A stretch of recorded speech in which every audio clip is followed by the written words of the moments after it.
చాలామంది అడుగుతున్నారు ఎక్కడ అసలు నీ ఏ పార్క్లోకి నిన్న రానవ్వలేదు అది ఇది అని చెప్పి చాలామంది అడిగారు. సెక్యూరిటీ అయితే కూడా ఉన్నాడు అక్కడ. నేను ర్యాండమ్గా ఏదో వీడియో తీసినట్టయితే ఒకసారి నార్మల్గా అడుగుతాను, ఏం చెప్తానో మీరే చూడండి.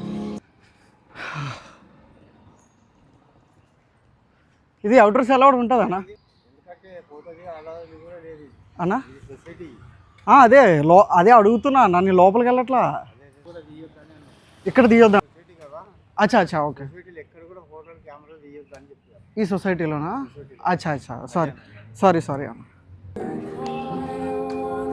ఫైనల్లీ ఒక కన్క్లూజన్ అయితే నేను మీకు ఇవ్వాలనుకున్నా. విషయానికి వస్తే ఆ సైట్ 3 నుంచి డౌన్కి వచ్చిన తర్వాత మొత్తం సొసైటీకి సంబంధించిందంట. సో నేను ఆల్రెడీ వీడియో అయితే తీసాను, ముందు వీడియో మీరు చూసే ఉంటారు. అక్కడ ఎలాంటి ఫొటోస్ కానీ వీడియోస్ కానీ తీయకూడదు, ఓన్లీ వెళ్ళడానికి మాత్రమే పర్మిషన్ ఉంది. నిన్న నేను కూడా కనుక్కున్నా పార్క్ గురించి పూర్తిగా. కనుక్కున్న తర్వాత విషయం ఏంటంటే అక్కడ వేస్ట్ ప్లేస్ ఏదైతే పడుందో దాన్ని వాళ్ళు మాత్రమే డెవలప్ చేసుకున్నారంట. సో వాళ్ళు డెవలప్ చేసుకున్నారు కాబట్టి వాళ్ళు లోపలికైతే మనల్ని అలౌ చేయలేదు. అలా చేయకపోయినా పర్లేదు. విషయానికి వస్తే మనం అలౌ చేయలేదనో లేకపోతే మనం రానివ్వలేదనో మనం ఏం ఫీల్ అవ్వలే. కానీ లోపలికి వెళ్ళిన తర్వాత ఒక మాట అయితే అన్నారు, లో క్లాస్ పీపుల్ అని. దానికి నేను హట్ అయ్యి వీడియో చేశాను తప్ప వేరే ఉద్దేశం అయితే కాదు.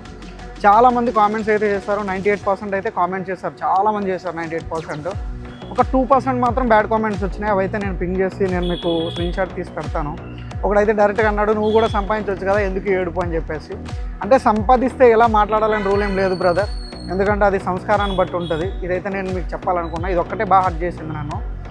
ఇంకా విషయానికి వస్తే ఇది కన్క్లూజన్. ఎవరు తప్పుగా అయితే తీసుకోవద్దు. ఆ పార్క్ కాకపోతే వేరే పార్క్ నిజంగా ఎప్పుడు కూడా మనకు మంచి జరుగుతుంది.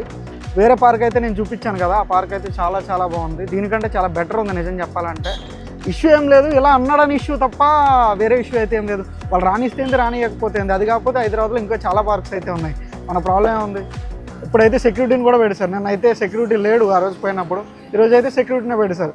రేపు పొద్దున కావాలనుకుంటే కిందకి దిగడానికి కూడా పోలీసులను పెట్టి ఆపుకుంటారు, ఎందుకంటే వాళ్ళ సొసైటీ కాబట్టి. డబ్బులు పవర్ ఉంటే ఏదైనా చేయొచ్చు, దానికేముంది. రేపు పొద్దున మళ్ళీ మధ్యలోనే ఆపేయచ్చేమో మనల్ని. సరే, ఇదే కన్క్లూజన్ అనమాట. ఎవరు రాంగ్ అయితే తీసుకోవద్దు. చలో, డన్.